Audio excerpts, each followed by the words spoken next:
With every breath our praises rise.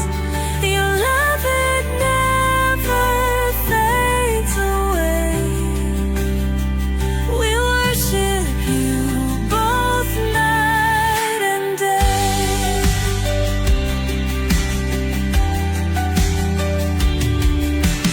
Chains are broken in your name. In you we are never the same. Your power flows like mighty streams, fulfilling all our dreams.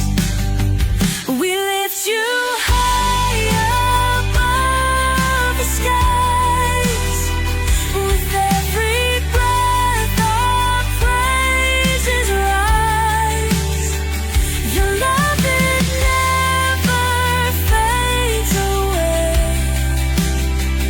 We worship you both night and day.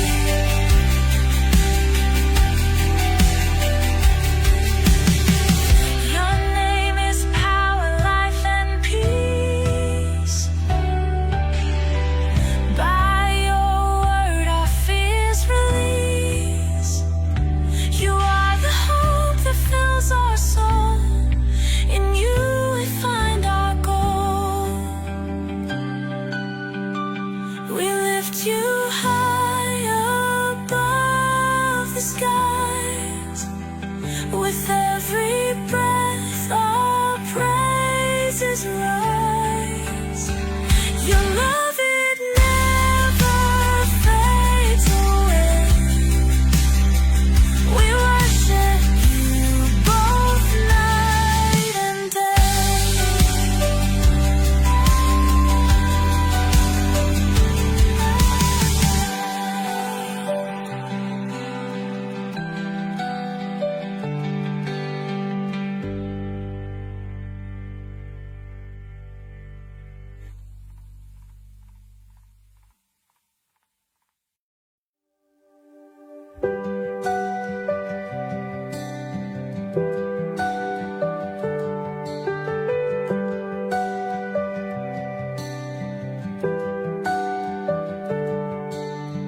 Darkness fades when you are near.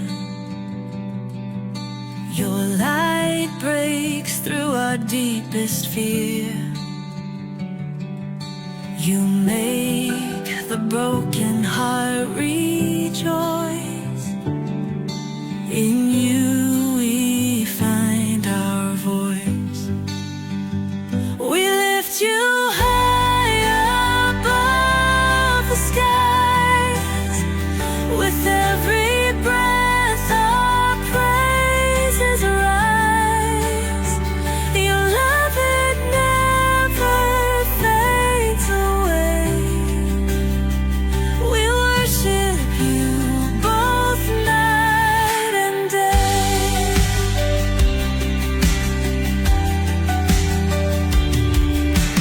Chains are broken in your name.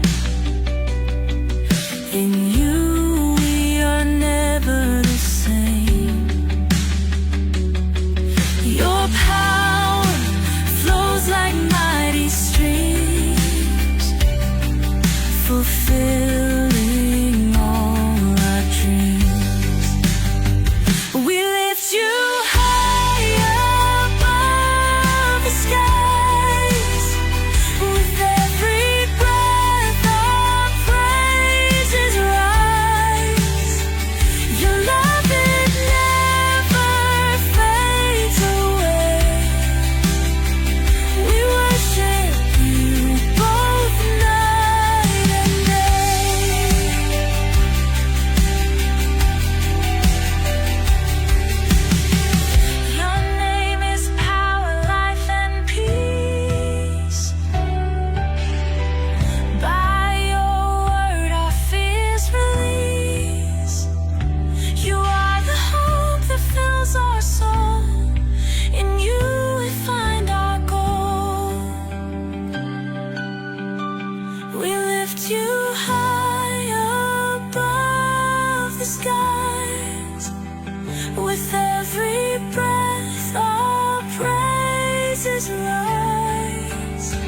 Your love, it never fades away.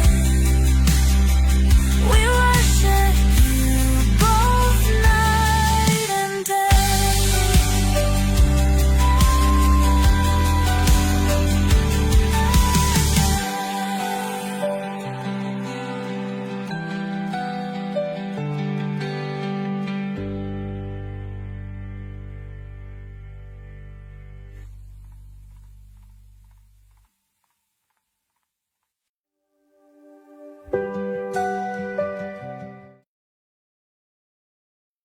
Hello, and welcome sa Russia TV mga kapatid. So, pasensya na dahil sa um,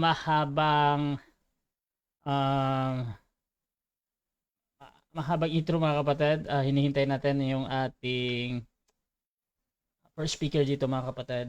At medyo meron kasi siyang feedback. Ayan.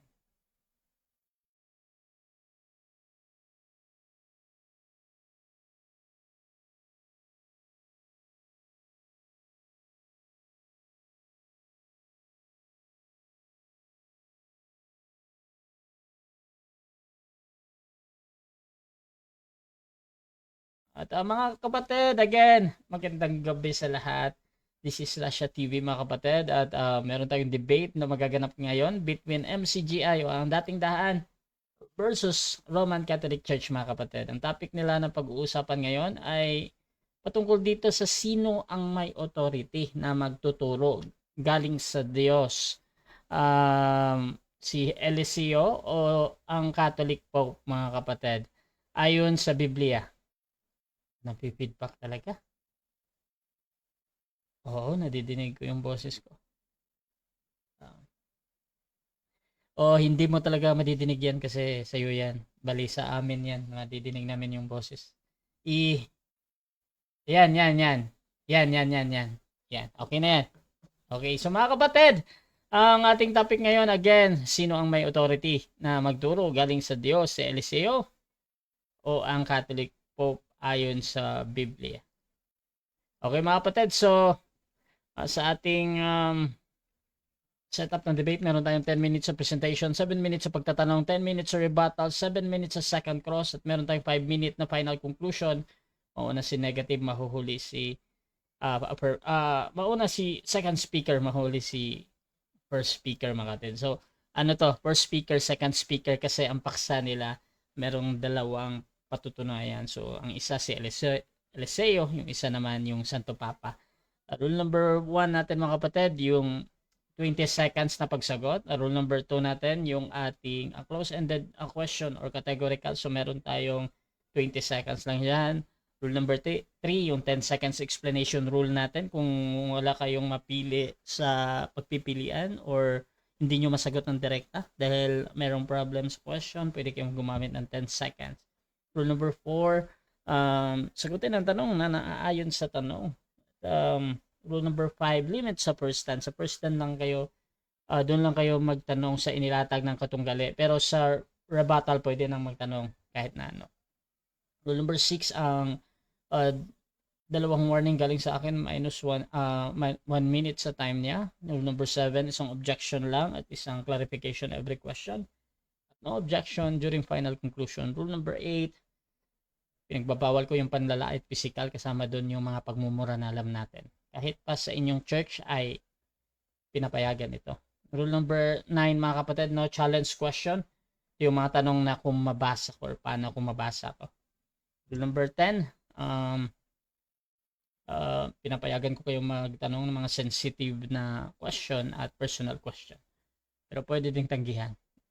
Rule number 11, disconnection time limit 7 minutes lamang. Rule number 12, meron akong kapangyarihang magtakda ng bagong rules kung ito lang naman ay kinakailangan. Rule number 13, bilang tagapamagitan, ako ay nagsisilbing tagapangasiwa lamang ng debate na ito at hindi ako responsible sa anumang pananaw, paniniwala o pahayag ng ating mga debater. Ang inyong sagot o opinion ay pananagutan ng mismong nagsasalita. At by the way mga kapatid, ako nga pala si Rasha Vista at ako po ay isang Catholic, one of the member ng Templar of Truth. At ako po yung moderator sa ating debate. So Sumasang-ayon ba ang ating first speaker sa lahat ng nabanggit? Okay po bro, okay po. Copy. Sumasang-ayon din ba ang ating Sumasang-ayon second din ba speaker? ang ating second speaker? Okay mga kapatid, Okay, kapatid. So, um, nag-feedback talaga. Nag-feedback pa sa'yo, bro, nag-feedback Winnie? pa sa'yo, bro. Rin. Ha? Meron pa rin feedback. Meron pa din. Yan. Hello, Mike Tess? Hello, Mike Tess. Hello bro. Meron pa din. Meron pa Ganito din. bro, tanggalin mo nga yung headset mo bro. I-try nga natin yan. Kung Pag walang may- headset, baka. Mo na lang yung kaingay din eh. Hello, Mike Tess? Hello? Hello? Hello, bro. Mike Tess? Hello? Hello, Mike. Hello, Mike Kaingay. Tess? Kaingay yung headset. Ayan. Okay na yan, Narinig, okay bro. na yan. Okay na yan. Ah, Dinig pa din, no? dinig pa din, no? Ba't kaya nadidinig? Klaro din. At least may klaro. Paano ba to? Nadidinig ko yung boses ko kasi nadodoble siya ba? Yung pag nagsasalita ako, Pag nagsasalita ako, nagdodoble siya. dodoble siya. Ano ba to? Pangit, no? Naalala ko tuloy yung first debate ko di. Oo, Oo, ano ba to? ano ba to? Kabit. Very Ikabit ko ulit bro. Sige nga, i-try mo nga bro, ikabit mo bro. Kabit mo yung headset. Hindi ko kasi alam yung problem either Kasi sa alam yung cellphone problem ba, sa either sa messenger mo. cellphone ba, sa messenger mo. Hello. Hello, Mike Tess. Hello, Mike Tess. So, Mike Tess. Hello, Mike Tess. Nandun Hello, pa bro. din bro. Dinig na ako. Nandun pa din, bro. Dinig ka bro, pero nadidinig ko yung sarili ko ba Nadidinig ko dumodoble? yung sarili ko ba dumodoble? Yan. Paano kaya to? Teka, ha? Retry natin May bro. Zoom ka ba Siguro, bro, Winnie? No? Wala akong headset. Wala akong Hindi, I mean, may Zoom ka ba? May Zoom? May Zoom ka ba? May Zoom? Zoom. Matagal ko nang hindi nagamit yung Zoom ko eh. Ako din bro, na uninstall ko yung ano ko yung Zoom ko eh. Kasi baka sa messenger ni Brother Rafael yan. Ulitin ko bro, out muna ako. Out muna ako. Try ko. Sige bro. Sige, bro. Type mag-out ka. Oh. Try. Ay. Ako bro, wala. Sa atin wala ang problema yan. Sa atin. So, Hmm. kasi kahit ikaw nagsasalita, nadidinig mo yung sarili mo doon. Probably sa kanya. Oo yan. nga. Sa kanya siguro. Baka sa cellphone o sa messenger yan. Minsan kasi naglalag. Kung hindi, Yan baka yung internet din niya siguro. hindi yan sa internet. Hindi. Sa ano yan? Hindi. Sa Well, that's cellphone yan or sa messenger mismo yung app. Yan, fine. yan. Try bro. mo. Hello bro. Yan. Hindi na Okay nagpi-feedback. na. Okay. Okay mga kapatid, so stay lang tayo mga kapatid. Before natin simulan ng ating debate, syempre gusto ko muna kayong magpakilala at baka pwede nyo ding ikwento kung paano nag-start yung pag-uusap na ito, saan kayo nagtagpo. Unahin natin ang ating first speaker, Brother Rafael. Pakilala ka bro. Magandang gabi sa lahat at sa nakikinig sa podcast ni Brother Rasha Vista at ako pala si Brother Jimson Rafael at palayaw ko kasi yun, to Luces ang middle name ko at Rafael yung apelyido ko. Isa po akong member ng ang dating daan sa panahon ni Brother Eli 2011. At kami po ay nagkasundo ni ating kapatid na si Brother Winnie na pag-usapan ang sa pamamagitan ng chat kung sino yung may authority na mangaral, kung si Brad Eli ba o ang Papa sa Roma. At yun naman po at magandang gabi sa ating lahat. So yan yung ating first speaker mga kapatid, Brother Rafael ng MCGA. Siyempre, dako tayo sa ating second speaker. Pakilala ka kapatid. Good evening, brothers and sisters. Ako po ang iyong kapatid, si Winnie Ibe. At ako ay isang Katoliko. At ako yung nag-suggest na gawing topic ang usapan tungkol sa authority. At nag-agree naman kami. Salamat sa Diyos. Today ay pwede naming pag-usapan at linawin, klaruhin ang anuman yung misunderstanding. At sana ay meron tayong matutunan sa isa't isa. At maraming salamat sa ating kapatid at saka kay Brother Rasha. God bless po. Okay mga kapatid, so simulan na natin ang ating debate at bibigyan ko ng 10 minutes sa unang pagpapahayag ang ating first speaker sa kanyang patutunayan na sino ang may authority na magturo galing sa Diyos. 10 minutes, Brother Rafael, your time start now.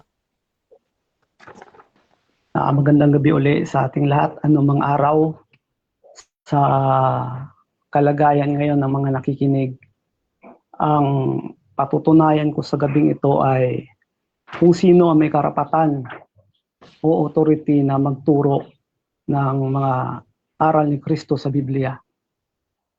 Isa pong palatandaan kasi para makilala ang mga ngaral kung ito'y sa Diyos o kung hindi, ay may itinuro ang Panginoong Jesucristo na ating mababasa sa Juan 7:17. Basa tayo. Ang sabi ay ganito, kung ang sino mang tao, take note, kung ang sino mang tao ay nag-iibig gumawa ng kanyang kalooban, ay makikilala niya ang turo kung ito'y sa Diyos o kung ako'y nagsasalita na mula sa aking sarili. Ang nagsasalita ng saganang kanyang sarili, humahanap ng kanyang sariling kaluwalhatian, datapwat ang umahanap ng kaluwalhatian, niyaong sa kanya'y nagsugo, ang gayon ay totoo at sa kanya'y walang kalikuan. So kung ang sino man pala na nagtuturo o ibig gumawa ng kalooban ng Diyos ay makikilala sa pamamagitan ng turo. Sa turo pala ang basihan mga kapatid, hindi sa laki ng simbahan, hindi sa laki ng kapilya, o kung ano man, kundi ang batayan pala ay ang turo. Makikilala ang kung sino mang ibig gumawa ng kalooban ng Diyos, makikilala ang kanyang turo kung ito'y sa Diyos o kung sa kanyang sarili lamang. Dahil ngayon, ang patutunayan ko na kung bakit nasabi ko na si Brad Eli ay siya ay may karapatang magturo dahil ang kanyang itinuturo ay binabasa naman sa Biblia. At ang katunayan na ang karapatan ng isang nangangaral na siya ay may karapatang o siya ay may authority na makapagturo, mababasa natin sa Santiago 4:17. Sa nakakaalam nga ng paggawa ng mabuti at hindi ginagawa, ito'y kasalanan sa kanya. Makikita naman po natin mga kaibigan, mga kababayan, na si Brad Eli ay nakakaalam ng kanyang itinuturo. Ang katunayan, nung nabubuhay pa siya, open nga siyang magpatanong . At kahit sa ang diskusyon, wala namang siyang inaatrasan. At nakikita naman natin kung paano naman nabubuking ang mga nakakadiskusyon niya. At nakikita naman natin kung paano siya sumagot na instant na tanong kasi may mga chismis kasi nung araw na yung Bible exposition ni Brad Eli, yun daw ay scripted. Paano naging scripted yun? Ako mismo hindi naman ako tinuruan kung paano ang itatanong ko sa kanya. Instant ang tanong ko at instant naman ang sagot niya na binabasa sa Biblia. Ang katunayan, bago ako naanib, nakapagtanong ako sa kanya. October 10, 2010 sa Boracay. Dito sa malapit sa amin, dito sa Aklan. Ikalawang tanong ko ay nung naanib na rin ako, 2015. Kung hindi man ako nagkakamali. At yung last ko na tanong sa kanya ay 2018 sa consultation. So yung kanyang sinasagot ay hindi naman kumbaga sabihin nilang scripted, hindi. Kundi yun ay sumasagot siya na instant kung ano ang itatanong mo sa kanya. Ngayon, mga kaibigan, mga kababayan, makikilala pala ang nagtuturo sa pamamagitan ng kanyang itinuturo kung ito'y sa Diyos. At kung ito'y sa Diyos, malalaman natin na ito'y nakasulat.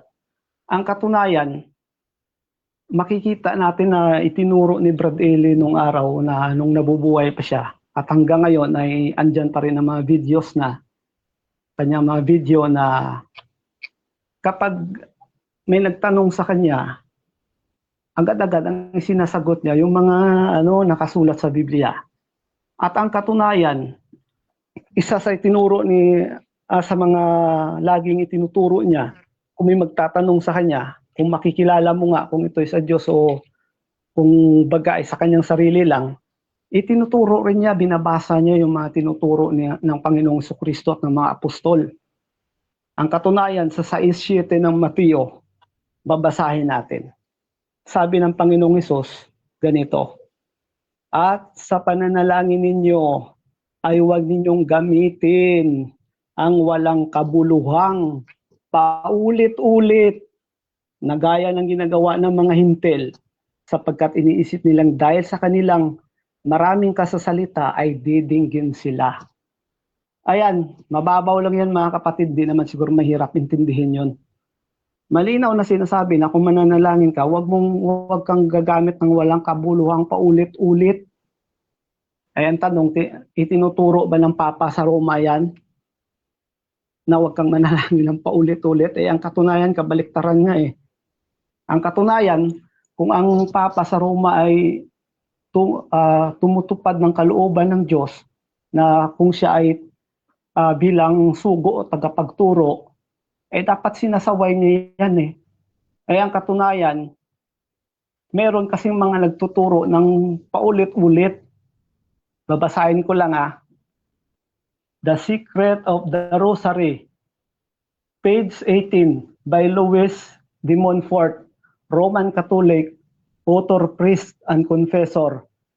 Sabi dito, but it was only in the year 1214, however, that the Holy Mother Church received the Rosary in its present form, and according to the method we use today. It was given to the Church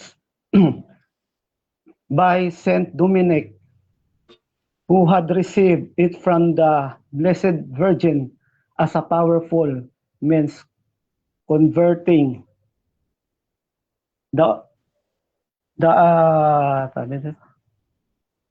yun nga mga kapatid, no? Salamat Brad. Yung Secret of Rosary pala, ito pala ay ang Rosary ay lumitaw lang pala ito noong 1214 at hindi naman itinuro ito ng Panginoong Jesucristo at ng mga alagad.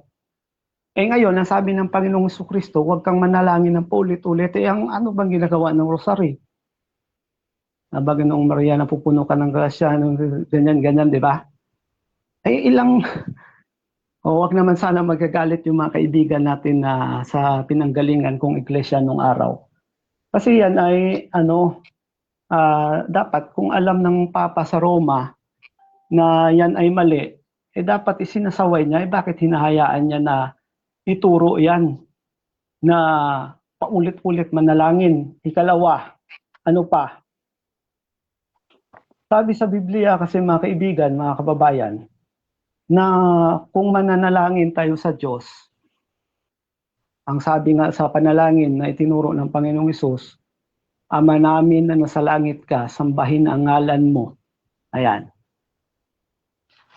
Kaya lang, ang itinuturo at sa pagsamba natin sa Diyos, dapat ang pagsamba kasi sa Diyos, 4:24 ng Juan, ang Diyos ay Espiritu, kaya dapat siyang sambahin sa Espiritu at sa katotohanan.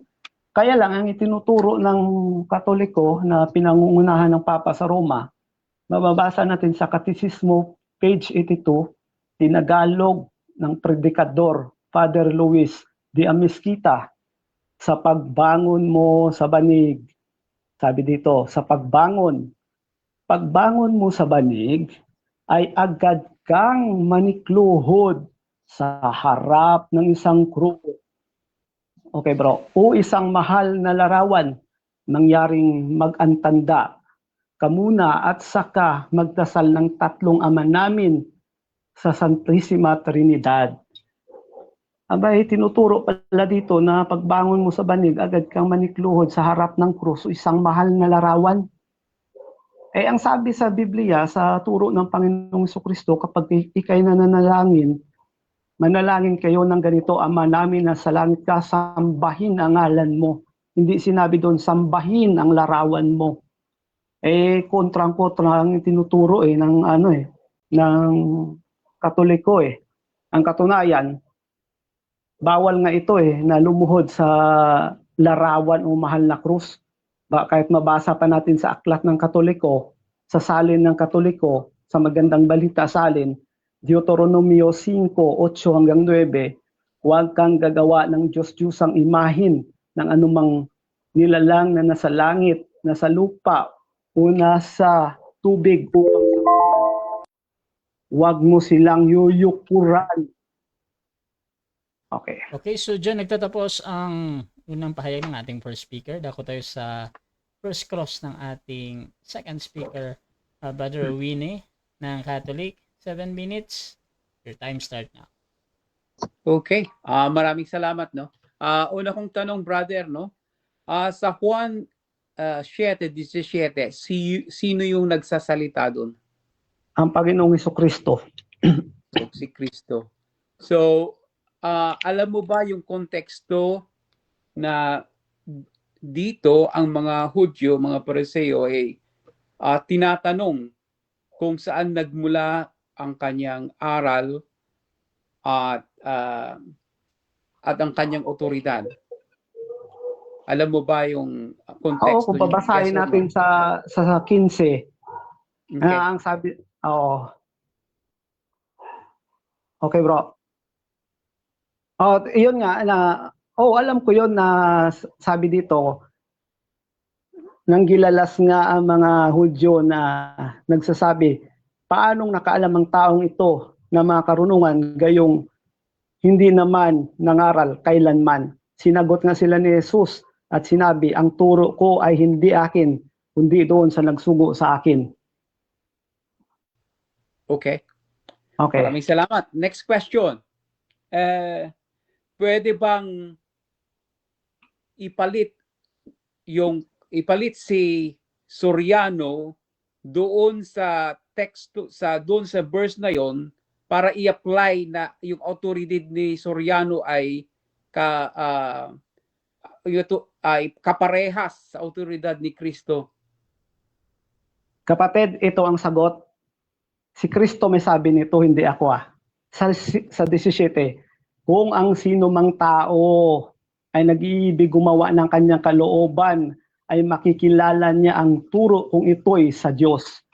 Ay meron kasi pwede naman kasi kapatid na sa punto ng Panginoong Jesucristo, kahit sino mang tao na ibig gumawa ng kanyang kalooban, makikilala sa turo.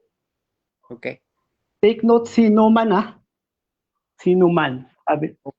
Okay. Kaninong turo yung sinasabi ni Kristo doon? Yung turo ni Kristo o yung turo ni Soriano? Ganito yun kapatid. Sa punto na ito na sa 7:17, kung sino mang tao nag-iibig gumawa ng kanyang kalooban, makikilala niya ang turo. Ang Panginoong Jesucristo nagpapakita dito na pwede pala na kahit sino mang tao na kung ibig gumawa ng kalooban ng Diyos, dapat ang kanyang ituturo ay ang nakabatay sa kalooban ng Diyos. At saan ba makikita ang kalooban ng Diyos? 10:7 ng Hebreo, ang kanyang kalooban makikita sa kasulatan. Hindi natin itinatanggi na ang Panginoong Jesucristo sinugo upang...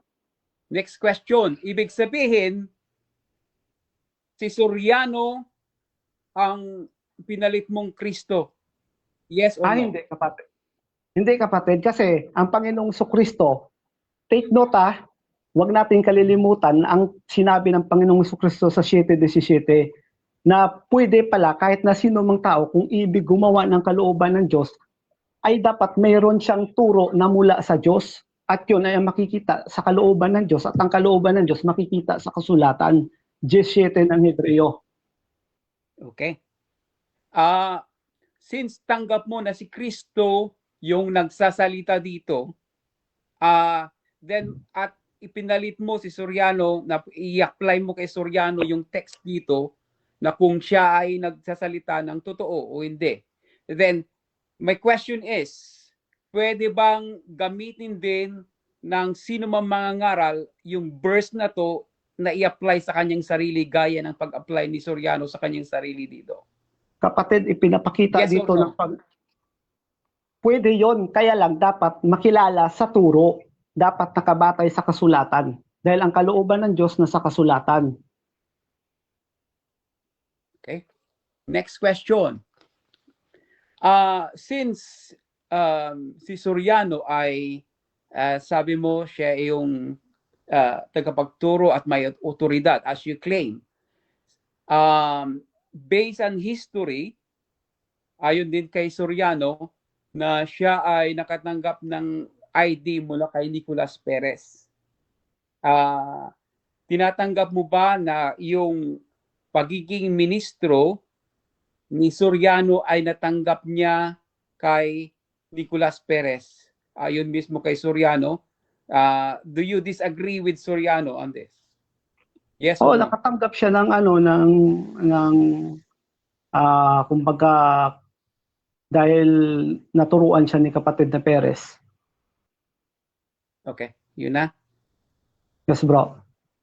Okay, ngayon, kung tinatanggap mo na nagmula kay Nicolas Perez ang autoridad na maging ministro si Soriano, saan naman galing yung autoridad ni Nicolas Perez? Kapatid, ganito yung kapatid. Yung pangangaral kasi, ang sabi ng Biblia sa 4:17, sa nakakaalam ng mabuti at hindi niya ginawa ay kasalanan sa kanya. So kung nakaalam siya ng mabuti at ituturo niya, walang problema doon. Ay meron nga na sabihin na may authority daw, pero ang itinuturo naman manalangin ng paulit-ulit.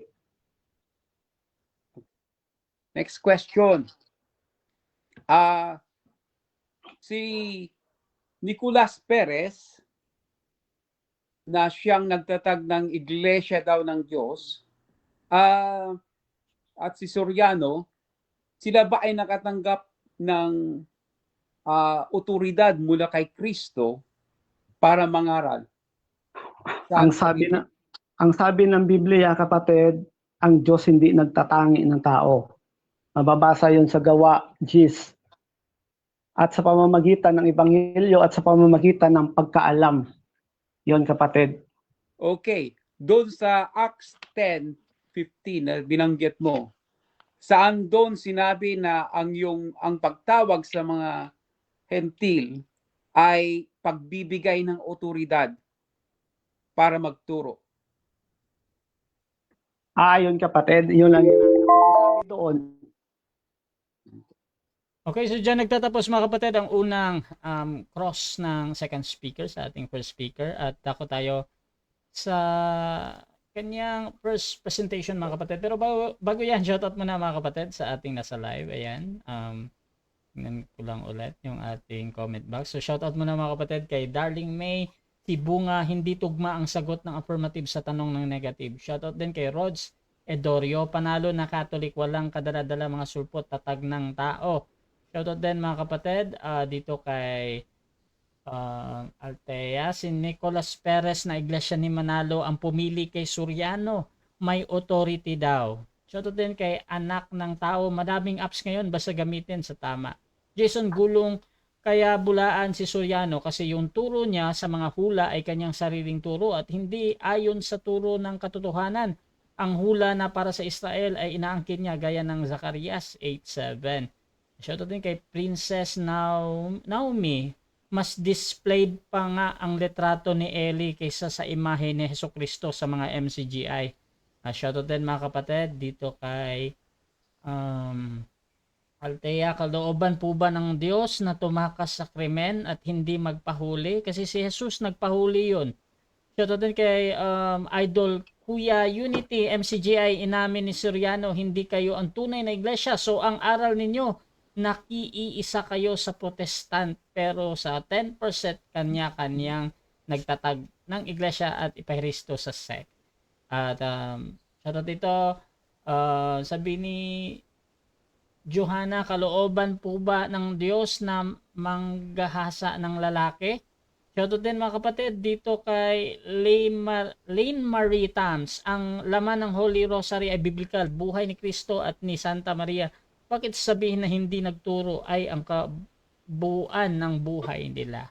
So mga kapatid, ako tayo sa ating first presentation ng second speaker, Brother Winnie. Your time start now. Okay, maraming salamat, no? Basically, ang aral ng Katoliko is based on the promise of Christ.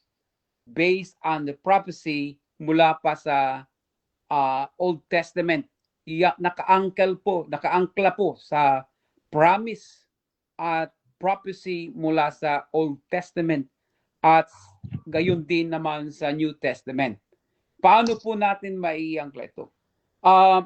Ang Diyos po may prophecy na mula pa doon sa Daniel 7:14, no? Sinasabi tungkol sa kaharian ni Kristo, He was given authority, glory, and sovereign power. All nations, all people, and every language worship Him. His dominion is an everlasting dominion that it will not pass away. His kingdom and is the one will never be destroyed. So, yung church na itinayo ni Kristo ay may otoridad. Meron ding tinatawag natin na promise that the gates of hell shall not prevail against it. Then with the authority that was given by Christ Himself, He said, "And I tell you, Peter, you are rock, and upon this rock I will build my church, and the gates of hell shall not prevail against it. I will give you the keys." So yung keys, alam naman natin na ito'y nagsisimbolo ng authority. Bro, by the way, bro, Autoridad, no? Okay. Ano mo naman, bro? Okay. Okay. So, dito sa Isaiah 9:6, it's the same prophecy tungkol kay Kristo. He says, "For us is a child is born, to us is given, and the government will be on his shoulder. He will be called Wonderful Counselor, Mighty God." And then in 7, it says, "And the government and peace there will be no end, and his reign on David's throne and over his kingdom." Ibig sabihin yan, hindi mawawala ang kanyang kingdom. Kaninong kingdom ito? Kay Kristo. Alaman natin sa Lucas 1:32-3, sabi ng anghel kay Maria, sabi niya, siya ay magiging dakila at tatawaging anak ng Diyos ng kataas-taasan. Ibibigay sa kanya ng Panginoon Diyos ang trono ng kanyang amang David upang maghari sa angkan ni Jacob, magpakailanman sa kanyang paghari ay walang katapusan. Of course, yung itinayo ni Kristo, alam naman natin ito yung church, which is the kingdom of Christ. Maliwanag po. So, ano ba yung katangian yung doon sa kingdom ni David? There are, as we know, there are 12 tribes of Israel, and the apostles, there are 12 apostles, represents the same thing, represent yung kingdom of Jesus Christ, yung Israel, because the church is the new Israel of God. So ngayon naman, alam natin na sa Old Testament merong tinatawag na steward or prime minister of David's kingdom. Okay? So ito ay si Eliakim. Ano yung sinasabi doon ni Eliakim? Doon sa Isaiah 22 verse bakit wala ko, bro? Verse 20. On that day I will call my servant Eliakim, the son of Hilkiah. So ano yung gagawin ni Hilkiah? ng Diyos kay Hilkiah ay Eliakim, I will clothe him with your robe and strengthen him with your belt. I will commit your responsibility in his hand. He shall be called father of all the inhabitants of Jerusalem and the house of Judah. So maliwanag na meron ding tinatawag na title as being a father of all inhabitants of Jerusalem and Judah. So, ibig sabihin niyan, he will act as a father. In like manner, si San Pedro, doon sa Matthew 16 verse 17 to 19, na si Kristo ngayon nagbibigay sa kanya ng otoridad. Gaya ng pagkatanggap naman ni Eliakim, parang Prime Minister of Christ's Kingdom. Alam natin na si David ay hari. So, yung otoridad mula kay Kristo na hari, ibinigay kay Pedro. Okay? So, that sabi niya, you are rock, and upon this rock, I will build my church. So, and then, nung si Kristo ay bago nagpunta sa langit, sabi niya, all authority in heaven and earth is given to me. Go therefore in all nations, teaching them whatever I commanded you. Behold, I will be with you until the end of time. So, yung kingdom ni Jesus Christ at saka yung office of Prime Minister of Christ's Kingdom or the Pope, ano yan? One package yan. So, yung natanggap ni Pedro na authority para gabayan ang church, to teach and to feed. Sabi nga ni Jesus Christ bago siya pumanhik sa langit, Peter, do you love me? Yes, Lord, you know everything, you know my heart. And then Jesus in turn, he said that feed my sheep, tend my sheep 3 times. So he actually entrusted the church in Peter's care. So siya na yung naging church leader. As a proof of that, every time that yung pangalan ng mga apostol, 12 apostles, nauuna lagi si San Pedro at nahuhuli si Judas Iscariote. Although hindi si San Pedro yung naunang apostol, actually si St. Andrews yung kanyang kapatid. But then he said, nung doon sa John 1:14, he said, when he saw Peter, he said, you will be called Cephas. So that time, yes, Jesus Christ established his church in Matthew 16 na naging totoo na, called Peter, you are rock. So yun ang nakaangkla yung authority na binigay ni Kristo. So personally, naibigay ito sa church, naipasa naman sa kanyang mga kahalili. Because that's how the church is. Because the mission of Christ to go in all nations, teaching them whatever I commanded you, as Jesus said, and I will be with you. That means we can trace it by logic na ang church, at the same time, yung office of the papacy is connected, one package. Okay? So, may natanggap na authority. Hindi lang yung by imagination. Kasi, naawa ko dun sa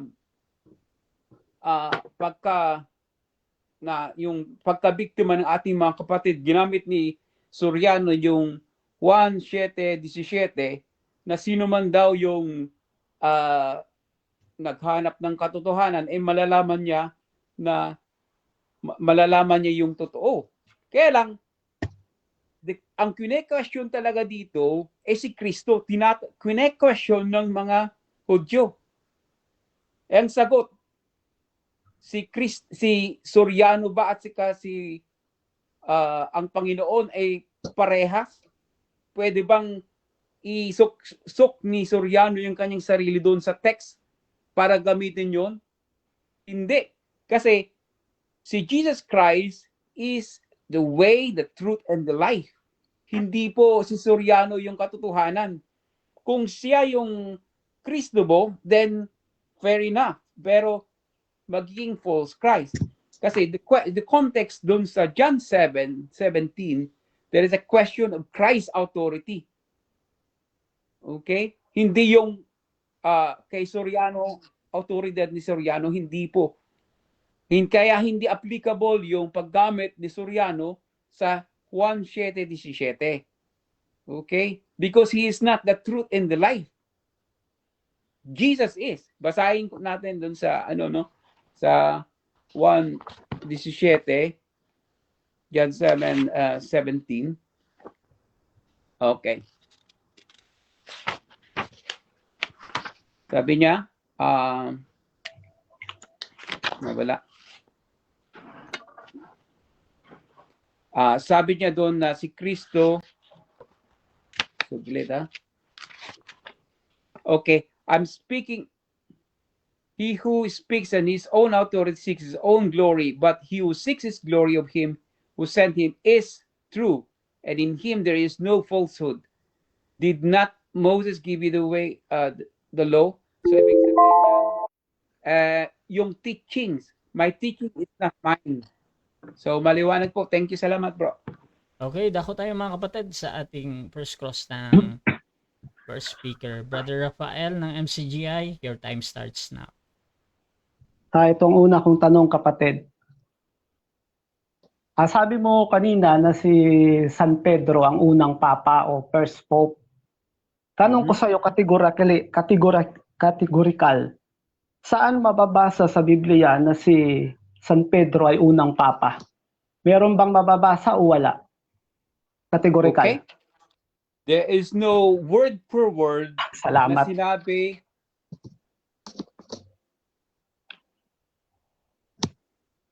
Okay. There's no word for word. Ibig sabihin none. No. There's no word for word na sinabi na tinawag na Pope si Pedro. Pero in light of Isaiah 22, gaya ng pagkatanggap ni Pedro ng susi, gaya ng pagiging steward ni Eliakim, si San Pedro, he acted as a father, leader of the church. Kapatid, next question, kapatid. Ganito. Kapatid, inamin mo kanina na walang mababasa sa Biblia na unang papa si Pedro. Ngayon, kung wala kang mababasa, yung sunod kong tanong, tinatanggap mo ba na ang salitang Pope ay nag-umpisa lang noong 521? Tinatanggap mo ba yon ayon sa Catholic Encyclopedia, page 571, volume 8? Okay. Tanggap ko na yung paggamit as official language, as official title ng Pope, yung leader ng Catholic Church, maari nagsimula doon. Pero yung office, yung leadership, yung pagiging leader ng Pope, gaya ng sabi ni San Pablo doon sa Galatians 2, verse okay. Next question, ganito. Next question, kapatid.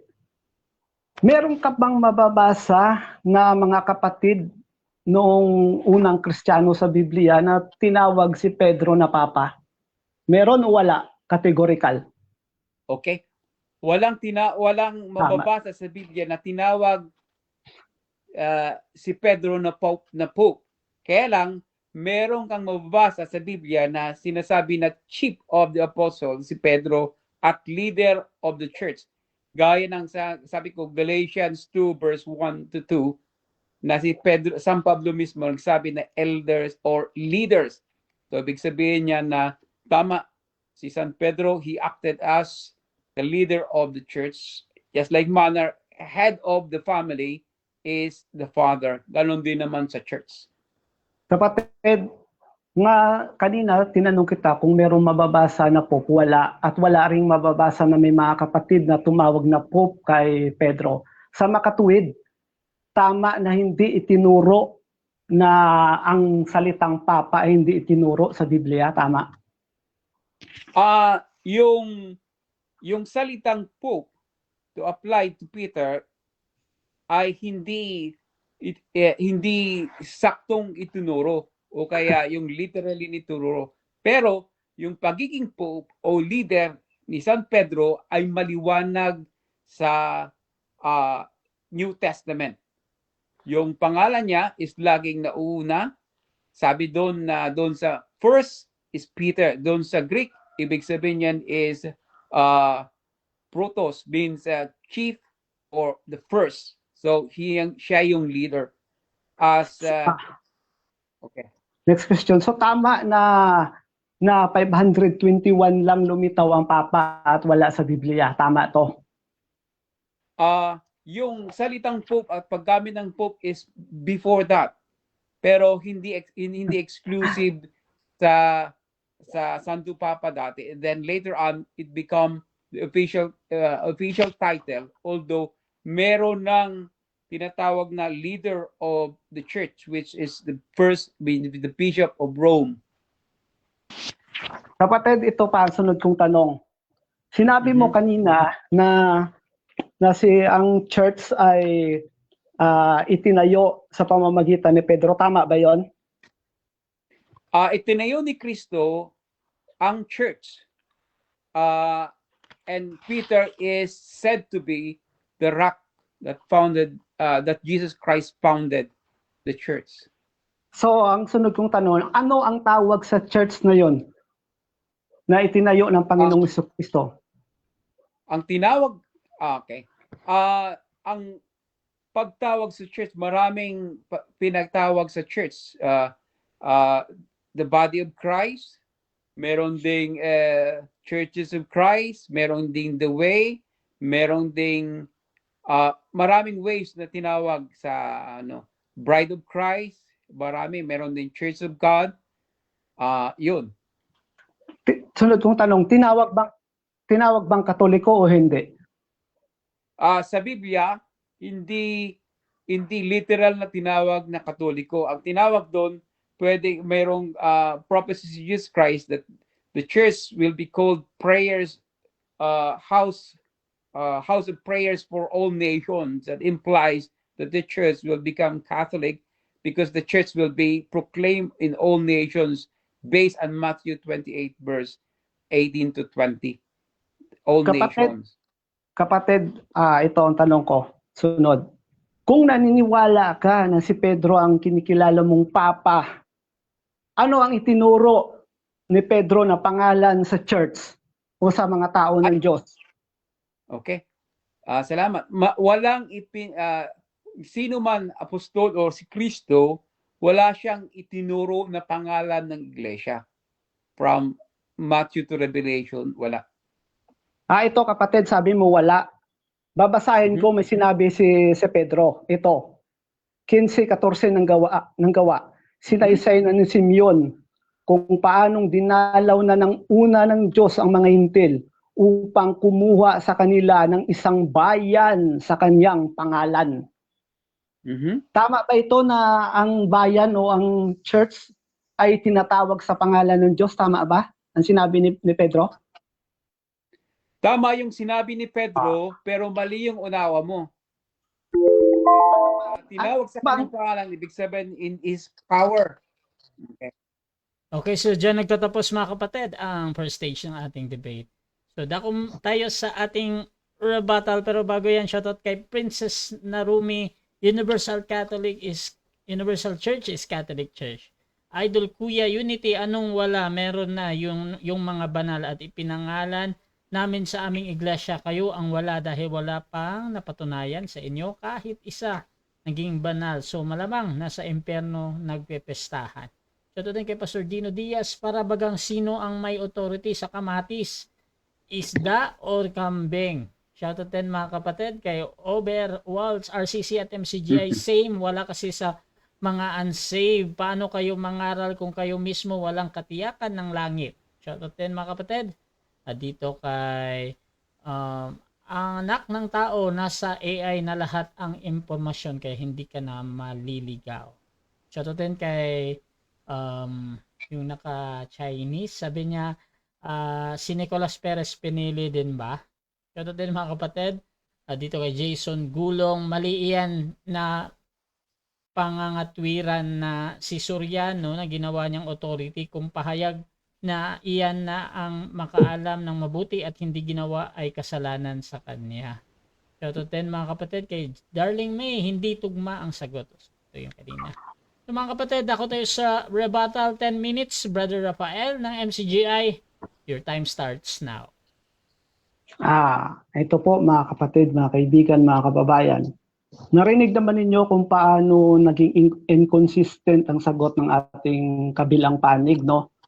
Na tinanong ko siya kung meron bang mababasa na tinawag si Pedro na papa o tinawag na mga kapatid, tanggap niya na wala. So tama yung sinasabi doon sa Encyclopedia ng Katoliko na lumitaw ang pangalang papa noong 521. Wala na mga apostol, wala na ang Panginoong Jesucristo dito sa lupa nang lumitaw ang pangalan na yan. So lilitaw, imbento lang yung aral na yon. So paano mo masabi na yan ang yung authority? Authority pala, hindi naman alam kung ano ang pinagagawa. Tapos ito yung mga nagsasabi daw na mga unsaved, yung may nag-comment kanina, no? Sige, patunayan nyo na save kayo. Tapos balik tayo sa sa paksa. Ngayon, makikita po natin yung inconsistent na sagot ng ating kapatid kanina na si Pedro daw ay siya daw ang kauna-unahang papa, tapos yung sinabi daw ng Panginoong sinabi ng Panginoong Jesucristo sa ibabaw ng batong ito itatayo ang aking iglesia, 16:18 ng Mateo. Hindi naman ang pundasyon ay si Pedro Hindi naman siya yung bato doon sa sa Mateo 16:18 Ang Panginoong Jesucristo 'yon. Paano maging si Pedro 'yon? Kahit si Pedro nakatayo din sa ibabaw ni Kristo.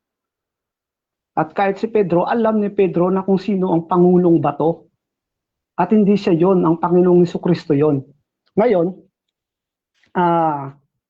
sinabi niya na ang authority daw ay si Pedro lang ang nakatanggap. Dahil nabasa na yung anumang ang sabi dito ay anuman ang ipahintulot sa lupa ay ipahintulot sa langit. Ngayon, ang katunayan, hindi naman si Pedro yung binigyan ng authority.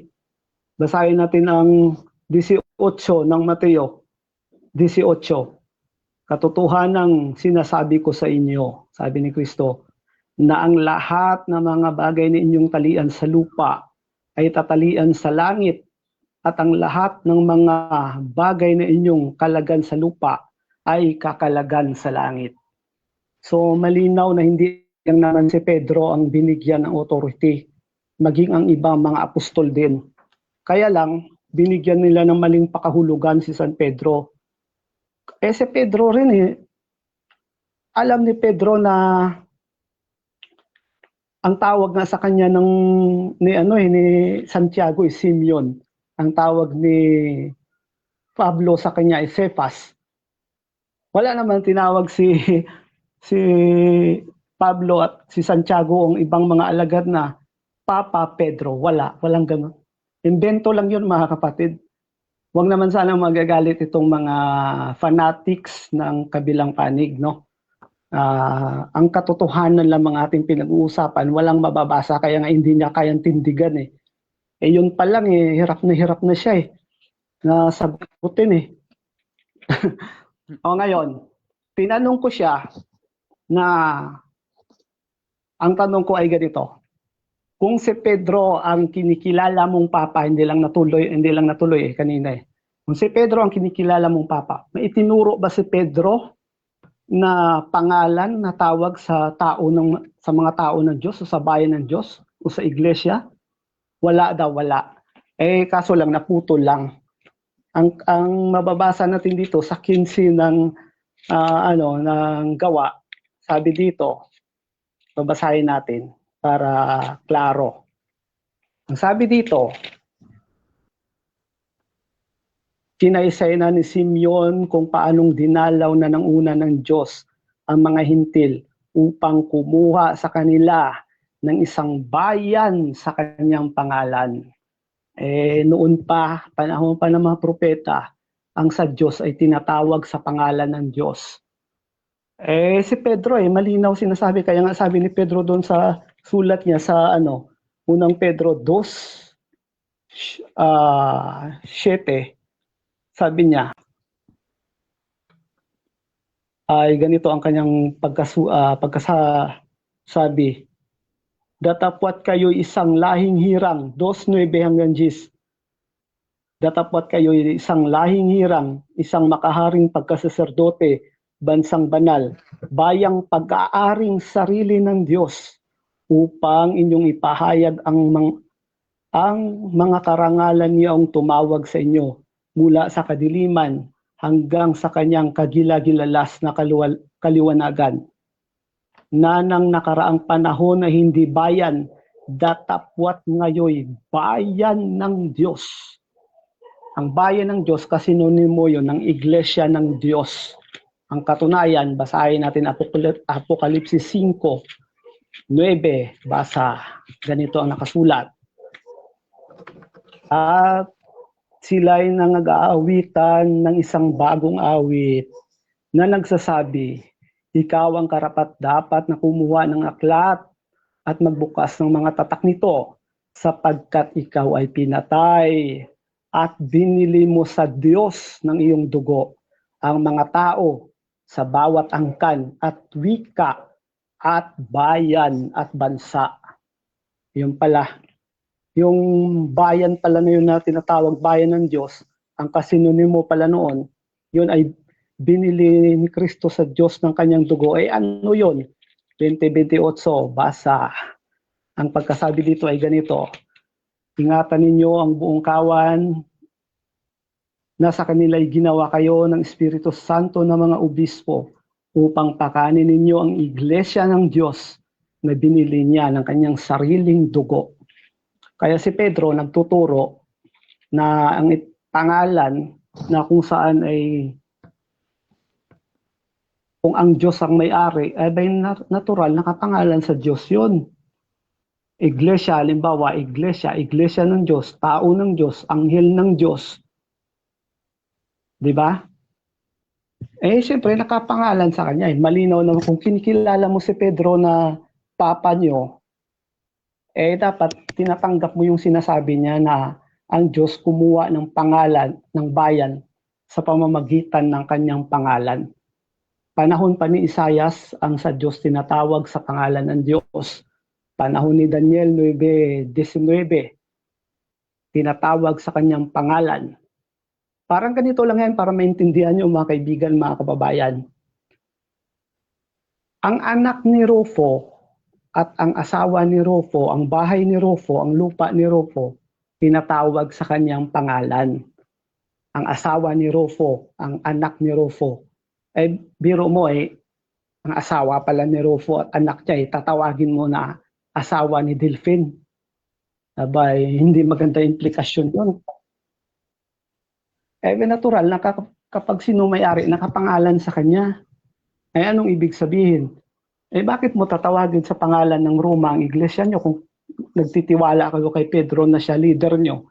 Bakit itatawag pa sa pangalan ng kung ano-ano? Malinaw ang sabi ni Pedro. Sa pangalan ng Diyos tinatawag ang kanyang bayan. Yun po mga kaibigan, mga kababayan. At hanggang doon lang po, brother. Tapusin ko na lang. Okay. Dako tayo sa cross ng second speaker, 7 minutes. Your time starts now, Brother Winnie. Bakit? Saglit lang bro. Bakit wala akong mukha dyan? Kaya nga kanina ko pa sinasabi, wala kang cam, bro. Bakit? Naka-kameraan naman ako. Black talaga siya Out ka Bakit? muna bro, tapos balik ka. Pwede ba yun? Yes bro, out ka. Saglit.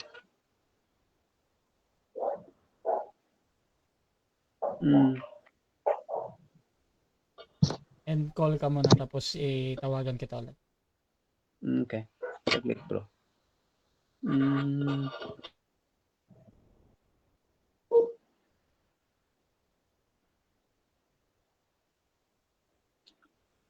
Yeah.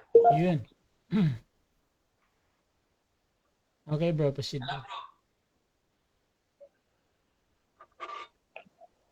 Hello? Okay bro, proceed bro. Nandyan na. Wala akong sound ah. Hello bro? Hello? Hello, dinig ka bro ah. Hindi ko marinig yung sound. Hello?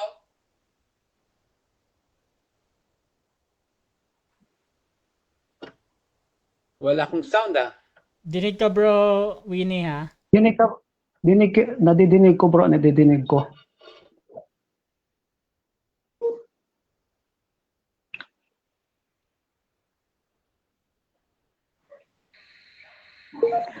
Yan, pwede na. Hello, mic test. Dinig ka Hello? ba? Okay, dinig na bro. Okay. So proceed ka bro, Winnie. Okay. First question, brother, no? Tinatanong mo kanina kung saan yung Pope sa Biblia, no? Nabasa mo na ba yung Isaiah 22 verse 19 to 22 kung saan sinasabi na gaya ni Eliakim, si Eliakim binigyan ng pangalan o titulo na Father of all inhabitants of Israel and Judah. Si Eliakim, ano brother? 22 verse? Eliakim sa Isaiah 22 verse I think 19 to 20. So ano ang tanong mo brother? Basa mo dapat manawada. Yun yung Nabasa ko dito brother. Okay, At nangyari na sa binigyan na siya ng pangalan na Father. kung tatawagin ang aking lingkod na si Eliakim na anak ni Hilkias. Okay. Doon sa siya At aking susukan siya ng iyong balabal at pagtibayin siya ng iyong pamigkis at aking ipagkatiwala ang kanyang pamamahala sa kanyang kamay at siya'y magiging ama no, ama ng mga nananahan sa Okay. Now, Oh. next question. Si Eliakim ba gaya ni San Pedro ay nakatanggap din ng susi? kapatid, ang sagot ko si Eliakim yon, hindi si Pedro yon. Hindi. Tinatanong ko bro, kung nakatanggap din ba si Eliakim gaya ni San Pedro ng susi? Nakatanggap siya ng pamamahala. Hindi siya nakatanggap ng susi. Ang sabi dito, at aking susutan siya ng iyong balabal na patitibayin Verse 22. siya ng iyong pamigkis. Verse At ang 22. katungkulan sa sangbahayan ni David ay iatang sa kanyang balikat at siya'y magbubukas at magsasara at siya'y magsasara at walang magbubukas. So, mayroon siyang key. Gaya ni Pedro. Ang sabi dito kapatid, may kapangyarihan siyang magbukas at magsara. Sa English kasi, the keys of the house of David I will lay on his shoulder. Agree ka dito na mayroon siyang key? Gaya ni Pedro. Oo, brother. At si Pedro, hindi lang naman si Pedro ang nakatanggap ng kapamahalaan, pati ang mga kasama niya. Okay, thank you. Maraming salamat no sa pagtanggap. Now, ngayon, next question. Since na-question mo yung title of Pope ni San Pedro, saan naman mababasa sa Biblia na may presiding minister sa Biblia? Kasi si Soriano, dati meron siyang title na presiding minister. So, saan naman sa Biblia yung title ni Soriano? Ang presiding May minister mababasa o kapatid, wala? ang presiding minister nagsisimbolo yon ng pagpupuno. Okay. So, saan Kasi yan? sa Biblia- Saan sa Biblia? Yun ang tinatanong ko. Meron o wala? Kasi ang pagpupuno ay Hindi. nandiyan ang Categorical pagpupuno. question, bro. Categorical question. Ay, Meron hindi ba sa mababasa Biblia yung salitang presiding minister? Walang mababasa na Wala. presiding minister, pero Salamat. wait lang. pero Sasagot pa. Sige. pero may synonym yun na may pagpupuno kasi ang mga apostol ba nagsulat din sila na sabi ni kahit si Pedro nagsulat na gumamit kayo ng pagpupuno. Ayan. So may pagpupuno din pero hindi nga mababasa ang presiding minister pero yun na rin ang kasinonimo nun. So sino naman yung minister sa sa New Testament na tinawag na presiding minister? Meron o wala? Gaya ni San Pablo, mababasa 'yon sa Colosas 1. Hindi, brother. Yung tinawag na siya na presiding minister, yun ang tanong ko. Sa presiding minister, yung presiding kasi yun nga kasinonimo nun yung So, parang Wait lang, sumasagot lang, Wait lang. so inaamin mo na walang letra por letra na sinabi na presiding minister si Pablo. wala siyang sinabi na presiding minister, no? Salamat. Kaya lang hindi ibig sabihin na ganun ay hindi kagaya ng sa ginagawa nyo na papa, tinatawag yung papa mismo kahit nga yung mga kaparian tinatawag din na father. Bagamat naman siguro silang tawagin kapatid, gaya ni Pedro, kasi wala kang mababasa si Pedro nagpatawag. Just 1 minute. Hindi gaya ng sa inyo na talagang hayagan talaga. Next question. Okay, next question. Next. Kung walang nagbigay ng authority kay Soriano ay si kay Nicolas Perez at kay Perez lang tumanggap ng autoridad si Soriano as ministro, ibig sabihin ba na hindi galing sa Diyos yung autoridad ni Soriano na magturo kundi mula lang kay Perez? Yes or no? Kapatid, tinuruan siya ni kapatid na Perez at na ginawa siyang ministro. Pero dumating naman yung panahon na mas nakaintindi si Brad Eli kaysa kay Perez. Time. Okay. 7 minutes. Okay. Okay, so dako tayo mga kapatid sa ating rebuttal ng kabilang panig. 10 minutes, your time starts now. Okay, maraming salamat sa pag-amin na kay galing lang kay Perez yung pagiging ministro niya sa pangaral ng Ebanghelyo. Ibig sabihin niyan, kung walang otoridad galing sa Diyos si Nicolas Perez, wala ring otoridad. Ang otoridad kasi gaya ng pagka-otoridad ni Kristo, ipinapasa. Hindi yon imagination.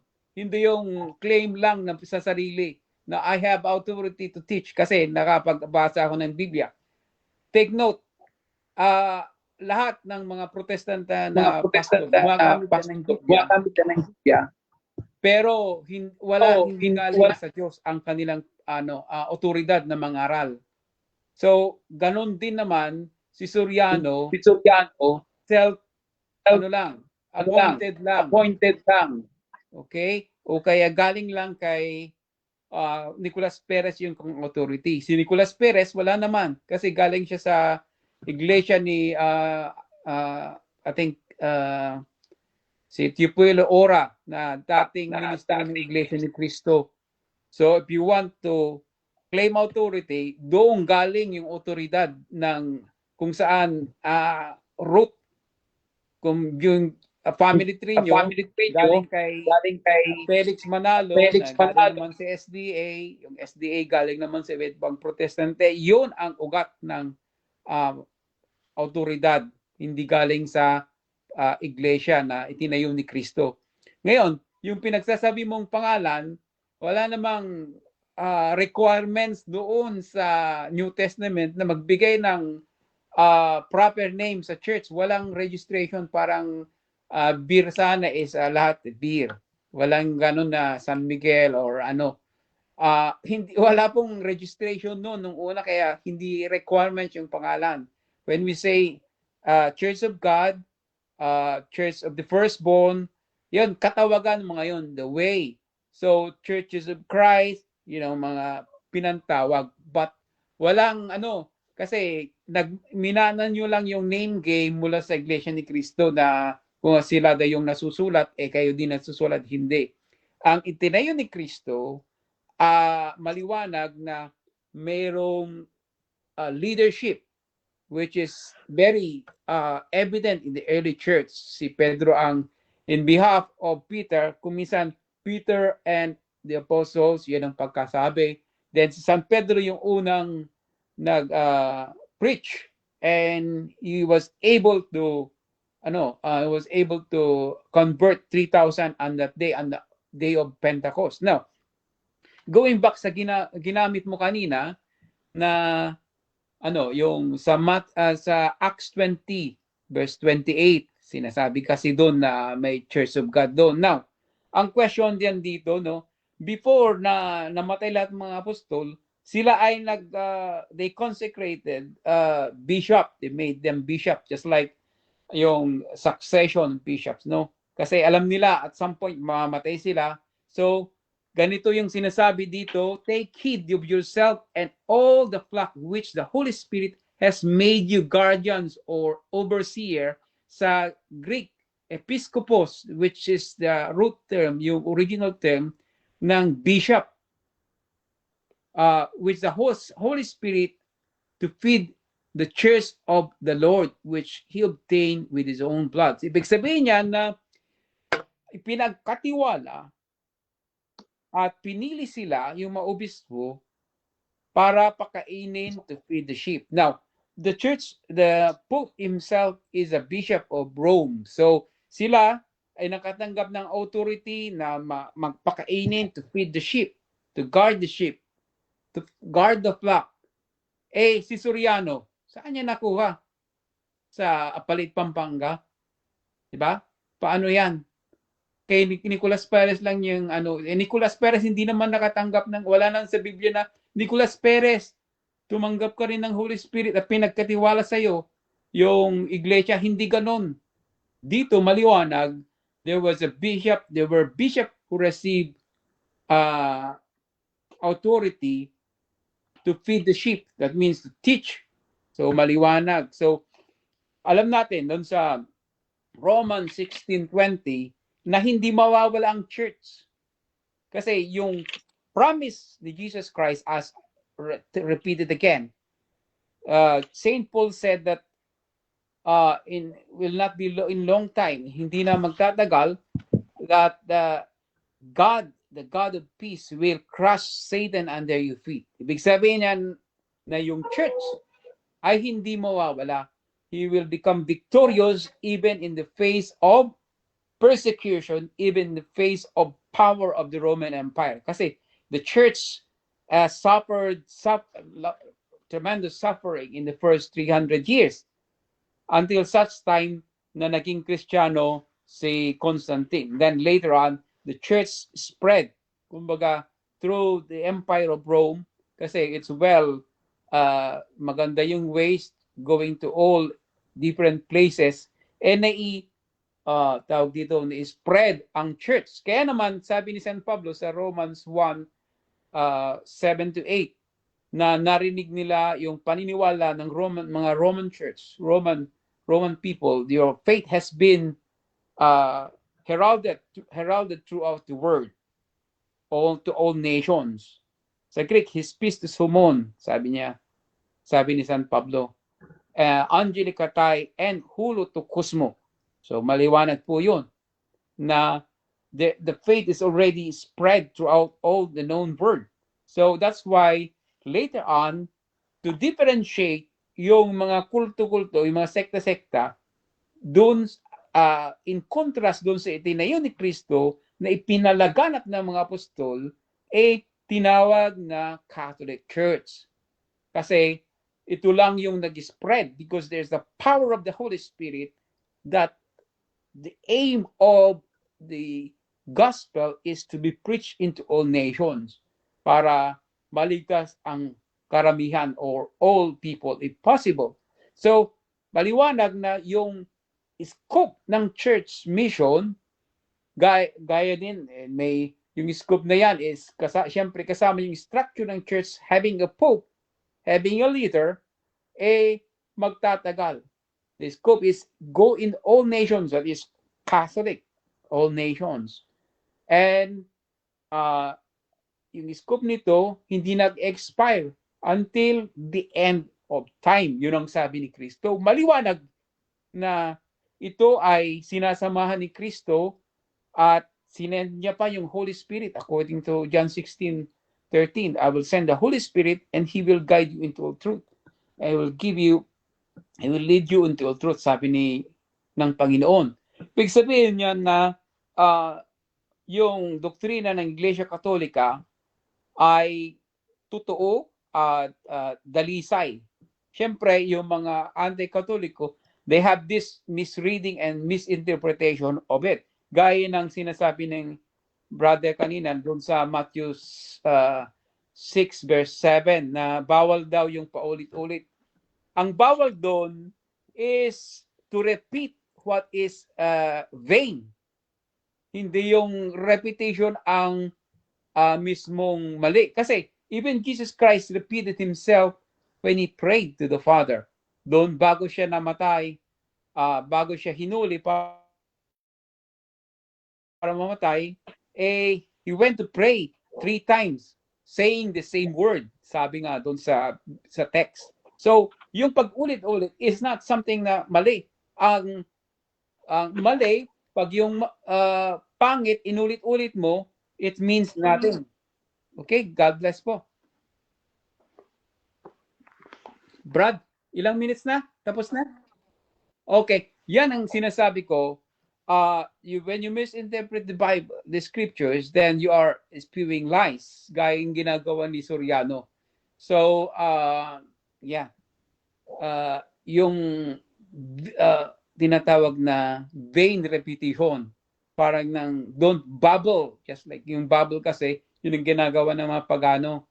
They just repeat nonsense words, thinking that it means something to God, or to their gods anyway. But when we pray the rosary, we pray in our Father who art in heaven. It is scripture-based, yung Hail Mary. So when we say Hail Mary full of grace, it is a message from God through the angel, and it was sent to Mary. So it's something beautiful. When you repeat something beautiful, there's nothing wrong with that. Okay? It's only when it's wrong, meaningless, when you repeat it, gaya ng zero, pag repeat mo yung zero, it means nothing. It's zero pa rin ang value. Salamat po. Okay, so dako tayo sa second cross ng ating first speaker, Brother Rafael ng MCGI. Your time starts now. Mga kapatid, ganito ang una kong tanong. Si Pedro ba nagpatawag ng Papa o Ama? Ayon sa Biblia, categorical, oo o hindi? Hindi, wala tayong mababasa, but he acted as a father. He acted as a father of the church, being the leader. At the same time, we speak in behalf of the apostles. That is a leader. At sabi ko nga sa Galatians 2, verse 1 to 2, San Pablo mismo sinabi na leader si San Pedro. Salamat. Ngayon, ang pangalawa kong tanong, kapatid. Yung Papa ba sa Roma at mga pare, literal, nagpapatawag ba na Ama, Papa, Father, Pope o hindi? Repeat the question, please. Ito ang pangalawa kong tanong. Yung Papa ba sa Roma at ang mga kaparian, nagpapatawag ba sila na Ama sa kanilang mga miyembro o hindi? Oo o hindi? Hindi naman sila nagpapatawag, pero tinatawag namin kasi sabi nila, sinasabi ni Father, wala ka naman sinasabi na to call me Father na pag nakakausap namin sila .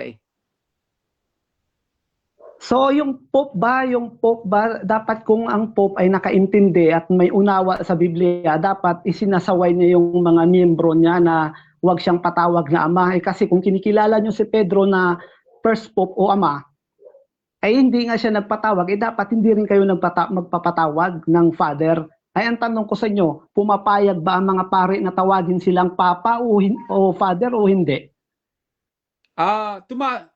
They agree sila kasi wala naman mali pag tinawag na Father .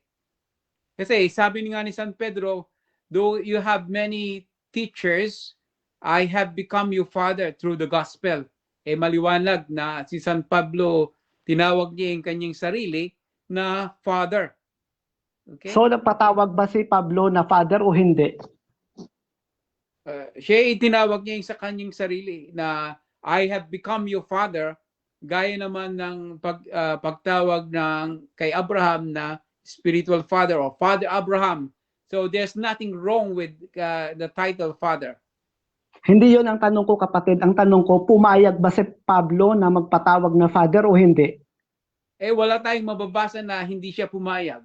Wala na rin tayong mababasa na siya ay pumayag. Pero the fact na tinawag niya yung kanyang sarili na father, and every time he addressed titos, yung mga iba pang batang disciples, they called him son in reference to him as their father. So may pagkakaiba ba yung mga kaparian at papa nyo sa mga apostol o wala? Ay, may pagkakaiba, may pagkaparehas. Salamat. Mhm. So ngayon, tinatanggap mo na may pagkakaiba. So May iba talaga. pagkakaiba, may pagkakaparehas. Okay, sige. Bahala na mga nakikinig ngayon umintindi doon. Siyempre may mga utak din sila. Ngayon, ang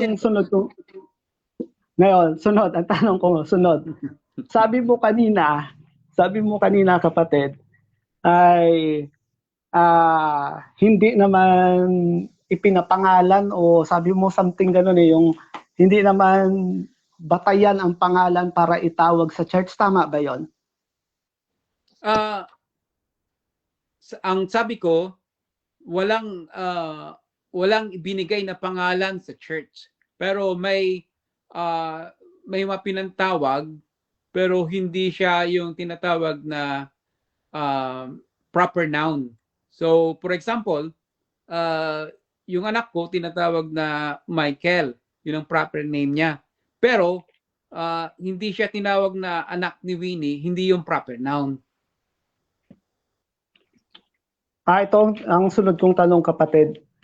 May babasahin lang ako dito, ako kukuha ng tanong. Efeso 3:14. Dahil dito ay iniluluhod ko ang aking mga tuhod sa Ama, na sa kanya ay kumukuha ng pangalan ang bawat sangbahayan sa langit at sa lupa. Tama ba na tinatawag ang sa Diyos sa pangalan niya? Ayon sa talata? Tama yung talata pero mali yung unawa mo na pangalan ng iglesia or ano man yon. Actually, Hindi naman sige. Sige po. Actually, pag binasa mo yung text is yung in his name, yung actually yung patria yun fatherhood yung sinasabi doon, hindi yung name. Pero yun sa Greek, patria yun, hindi yun name as Kapatid, ang next question ko ganito, sino ang nagbigay ng pangalan sa Iglesia Katolika sa The Holy Roman Catholic Apostolic Church? Sino ang nagbigay nun? Ang mga apostol ba, si Kristo o hindi? Ito ang sagot. Maaring sa panahon pa ng apostol, tinawag na Catholic Church ang church, hindi lang naisulat. Ngayon, ganun naman sa yung church nyo, ang nagbigay lang ng pangalan is si Soriano lang, hindi si Kristo o yung mga apostol yung nagbigay sa pangalan yung MCGI. Kayo lang nagrehistro, naghahanap lang kayo ng Next question. name text sa scripture. Kapatid, ito ang sunod kong tanong.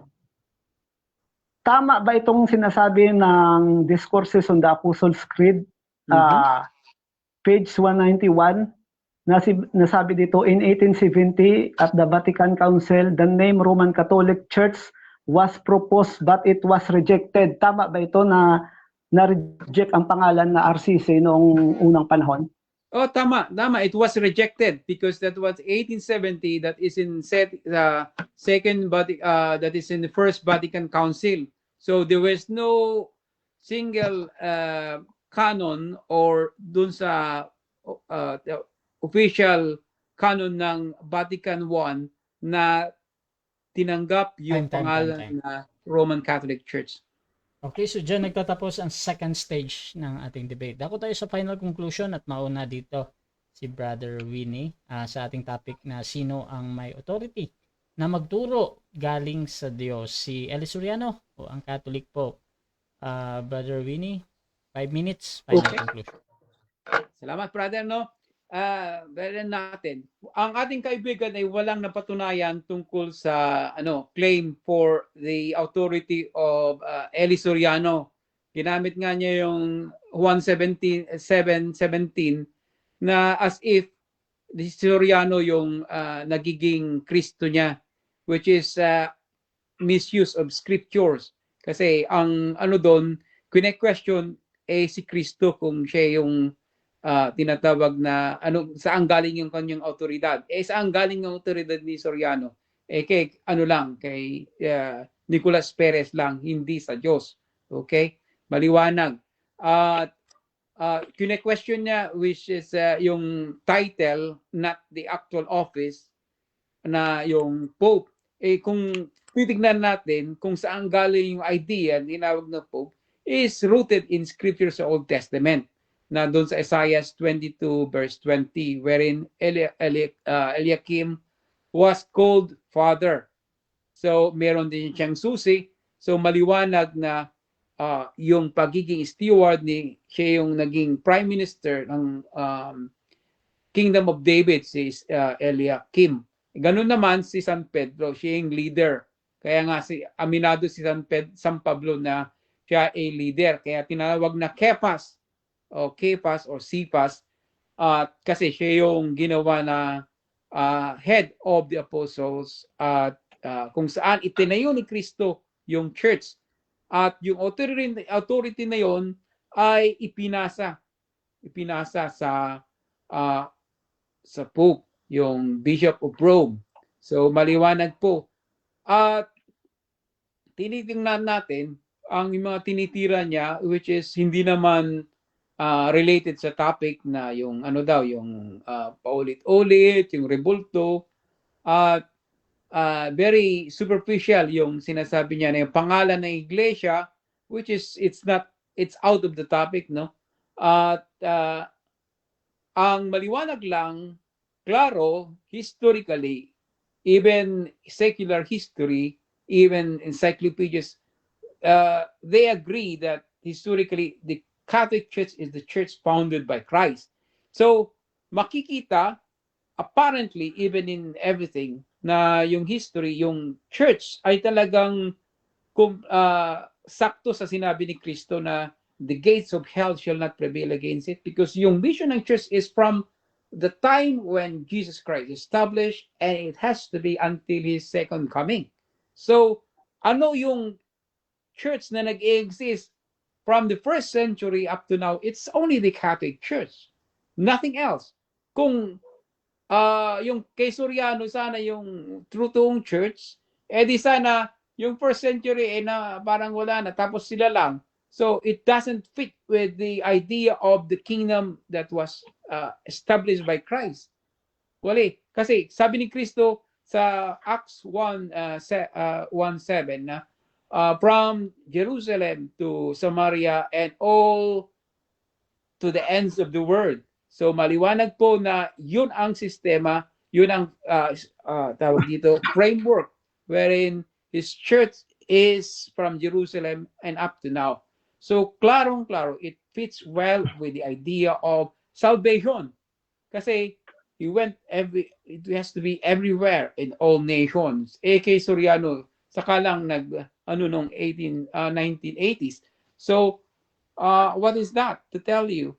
Very limited. Saka, yung idea niya is nothing like, it's no different from Iglesia ni Cristo claiming that He is from the East and He is to be, ginamit niya yung Acts 10, I think 43, saying that God is not respecter of yung tao. Well, there's nothing to say that he is now a sugo or what. He's now have authority, walang ganon. Yung authority pinasa gaya ng pagbasa ng Apostol Pedro doon kay Matias, they consecrated him as he succeeded he took the bishopric of Judas. In like manner, nag-appoint sila ng mga bishops at as I said doon sa Acts 20:28, God entrusted, the Holy Spirit entrusted the church to the bishops. So maliwanag bago sila mamatay, mag-consecrate na sila. Okay, salamat. God Okay, bless at po. dako dito sa final conclusion ng ating first speaker, Brother Rafael ng FCGI. Your time starts now. Maraming salamat kapatid. Ito ang masasabi ko naman sa aking stand na yung patungkol kay Bradley, ang karapatan na siya ay makapangaral. Alam ko na hindi mo naman ito kapatid kayang tutulad yung sinasabi sa Isaias sa 61 verse 5. Ang sabi dito, at ang mga taga-ibang lupa ay magsisitayo at magpapastol ng iyong mga kawan.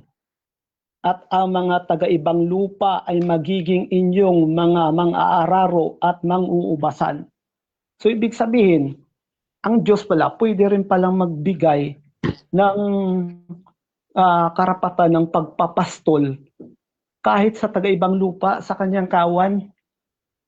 At isa pa nga doon ay makikita naman natin na ang pagtuturo ni Brad Eli, ang sinasabi sa Juan 7:17, na hindi lang naman si Kristo ang dito ang tinutukoy niya. Sabi nga ni Kristo ang sino man, sabi niya.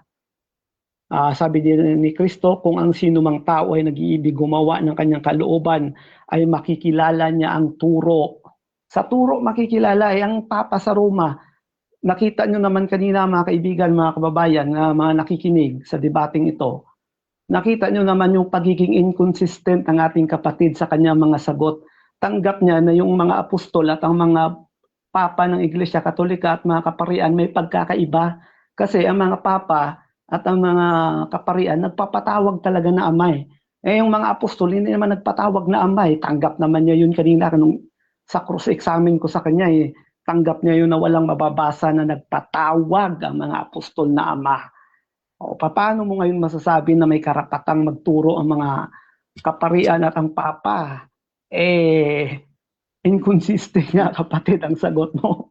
Nako, ako kapatid, ako pa nga lang yung kausap mo litong-lito ka na lalo na kapag si Brad Eli yung kausap mo baka ewan ko lang. No? O ngayon, makikita natin dito mga kapatid, patunayan na kung saan iba talaga ang turo ng papa at ng mga apostol. Kasi makikita din natin dito na paano nyo masasabi na ang Papa ay may karapatang magturo. Kontra sa Biblia yung sinasabi. Babasa lang ako. Sabi dito sa Assumption, Buhay Katoliko, page 63, Nihil obstat Artemio G. Casas, Imprimatur Rufino Santos, isinulat ni Gerard Lensen. Sabi dito, nang mamatay si Santa Maria, siya iniakyat sa langit, kaluluwa at katawan. Hindi ipinahintulot ng Diyos na ang kabanal-banalang katawan ni Maria na kasangkapan niya sa pagkatawang tao ni Jesus ay mabulok. Paano mo masasabi na si Santa Maria ay dinala sa langit body and soul? Hayag na kalaban ng Biblia yon. Sasabihin ng mga kaibigan nating Katoliko, tradisyon ni kayo May mga sinabi kasi na hindi isinulat, ganun. Hindi na pwede na ang sinabi ng mga apostol sa una by oral o by words. Hindi naman nila pwedeng kontra yun sa kanilang sulat. Ang sabi dito ni San Pablo sa 15 ng Korinto, 50, nakasulat dito ganito, basa, para maintindihan natin. Sabi dito na sinasabi ko nga ito, mga kapatid, na ang laman at ang dugo ay hindi magmamana ng kaharian ng Diyos at ang may kasiraan ay magmamana ng walang kasiraan. So paano tinuturo ito ng bakit naman na hindi dapat kung ang Papa may authority, dapat itinutuwid niya yung mga ganitong turo kalaban ito ng Biblia. Sinasabi nyo na si Pablo tinawag niya na ama ang kanyang sarili o granting without accepting. O wala naman si Pablo na tinawag siya na ama. Kumbaga sinabi niya lang yon as a function bilang ama pero hindi siya nagpayag na magpatawag. Ngayon, tinuturo ni Pablo na ang laman at dugo hindi magmamana ng kaharian ng langit. Bakit nyo ituturo na si Maria inaakyat sa langit body and soul?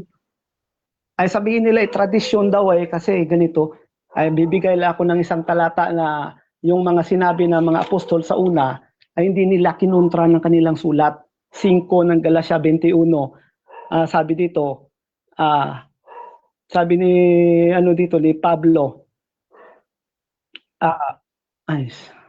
Okay, sige so po, dyan salamat. nagtatapos ang debate natin between MCGI and Catholic. At before natin ayan yung ating live, syempre gusto ko muna kayong magpasalamat sa ating audience. Nahin natin si Brother Rafael, bro. Maraming salamat sa mga nakinig. Brother Rasha, maraming salamat sa pagkakataon, bro. Sa pagiging moderator at sa ating kapatid, Brother Winnie. Salamat na muli nakapag-usap tayo. Hindi tayo magkalaban, Brother Ras, sa personal, sa paniniwala lang, pero pwede naman tayong maging magkaibigan bilang kapwa-tao. At sa mga nakikinig, maraming salamat sa inyo at sana ay wag nating personalin ito mga kapatid. Usapang lang ito, yung pananampalataya at siyempre unang-una ay sa Diyos pa rin tayo dapat lagak ng tiwala at humingi ng tulong para maintindihan ang kanyang mga salita na makapag-uugnay sa atin at sa kanya para tayo ay maakay sa kaligtasan. At maraming salamat po. Okay, salamat din, Bro Winnie. Okay, maraming salamat, Brother Lucas, no? But first of all, thanks be to God and kapag usap tayo, maayos naman. At maraming salamat kay Brother Rasha for taking the role of moderator. At although maraming hindi magkaparehas ng idea or paniniwala, at least naman very cordial naman. Ang ko lang is I'm praying for Brother Rafael, no? So hopefully one day kaya ng mga ibang MCGI na tulungan natin maging bumalik sa totoong iglesia, ay sana naman in the future ay mapunta din siya sa katotohanan. Maraming salamat again and may God be praised. Okay. At mga kapatid, Rasha TV gusto rin magpasalamat sa lahat ng sumusuporta at laging naniniwala pa din sa ating pagmumoderate. Kung gusto nyo sumali sa ganitong gawain or maghamon man sa dalawang ito, nandito si Rafael ng MCGI at Brother Winnie ng Catholic. At pwede nyo akong gamitin as sa inyong pag-usap. Basta sumasang-ayon lang kayo sa lahat ng patakaran dito sa aking platform, mga kapatid. At please, gusto nyo magsuri sa MCGI, you can follow Brother Rafael. At kung gusto nyo magsuri sa Catholic, nandyan din si Brother Winnie, mga kapatid. At meron silang mga posts, sariling mga sa mga posts sa FB, mga kapatid. At pwede kayong magtanong din doon. So mga kapatid, please follow me also sa aking personal profile, mga kapatid, Rasha Vista, dahil dito ako laging nagla-live. At itong debate na ito ay pupunta sa ating YouTube channel, Rasha Debates TV. So mga kapatid, you can subscribe me there. So maraming salamat, mga kapatid. At this is Admin Rasha ng Rasha TV and we're out. Thank you, mga bro.